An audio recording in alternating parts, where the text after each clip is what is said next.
కార్యక్రమం చేస్తున్నారంటే ఇది నిజంగా ఈ ప్రజాస్వామ్య దేశంలో ఎంత ఘోరంగా చంద్రబాబు నాయుడు గారు ప్రవర్తిస్తున్నారో ప్రజలు అర్థం చేసుకోవాలి, మేధావులు అర్థం చేసుకోవాలని కూడా ఈ సందర్భంగా నేను మనవి చేస్తున్నాను. చంద్రబాబు నాయుడు గారు ఆ రోజున ఎంత దారుణంగా ప్రవర్తించారో మీ అందరికీ గుర్తుండే ఉంటుంది. వెళ్ళి గలాట సృష్టించేటువంటి కార్యక్రమం చేస్తేనే తప్పనిసరి అయిన పరిస్థితుల్లోనే ఉమాపతి రెడ్డి గారు కంప్లైంట్ ఇస్తే పోలీసులు కేసు రిజిస్టర్ చేశారు. అదే పోలీసుల చేత కేసు విత్డ్రా చేయించుకునేటటువంటి దౌర్భాగ్యమైన పరిస్థితికి చంద్రబాబు నాయుడు గారు రావడం చాలా దురదృష్టకరం. దీన్ని మేము తీవ్రంగా ఖండిస్తున్నాం. ఇప్పటికైనా చంద్రబాబు నాయుడు గారు తన్ని కోర్టులో నిరూపించుకొని బయటికి రావాలి. ఇన్వెస్టిగేషన్లో అధికారాన్ని ఉపయోగించుకొని తప్పుకు పోతే అది సరైనటువంటి సాంప్రదాయం కాదని కూడా ఈ సందర్భంగా నేను చెప్పదలుచుకున్నాను. రెండో అంశం ఏంటంటే రాష్ట్రంలో ఒక చాలా చిత్రమైనటువంటి పరిస్థితి వచ్చింది. చంద్రబాబు నాయుడు గారు వచ్చిన తర్వాత అన్ని సిండికేట్లు ఇవాళ అసలు టెండర్లు ఉండవు, కాంపిటీషన్లు ఉండవు, ధరలు మాత్రం వాళ్ళు నిర్ణయిస్తారు. ఆ ధరలకే మనం కొనాలి, లేదు మనం అమ్ముకోవాలన్నప్పుడు ఆ ధరలకే మనం అమ్ముకోవాలి.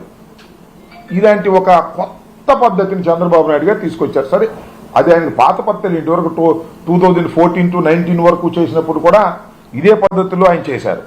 చిత్రం ఏంటంటే ఈ రాష్ట్రంలో ఉన్న ప్రైవేట్ డైరీలన్నీ సిండికేట్ అయిపోయినాయి.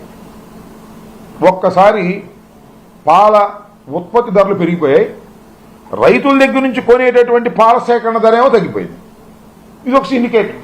పాల ఉత్పత్తిదారుల మొత్తం ఈ డైరీ ఫార్మ్స్ అన్ని కూడా సిండికేట్ అయిపోయి ప్రజల మీద భారాన్ని మోపి అధిక లాభాలు పొందాలనేటువంటి ప్రయత్నం చేస్తుంది.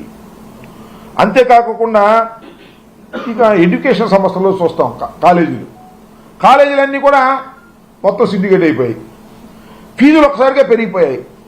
వాళ్ళు చెప్పినట్టుగా ఫీజులు కట్టాల్సిందే, లేకపోతే అడ్మిషన్ లేనటువంటి పరిస్థితి ఏర్పడింది.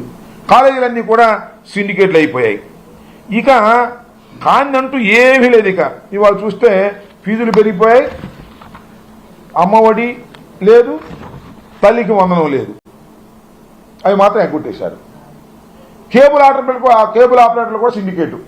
వాళ్ళు కూడా కేబుల్ ప్రసారాలని వారు నిర్ణయించిన ధరలకు మాత్రమే తీసుకోవాలి.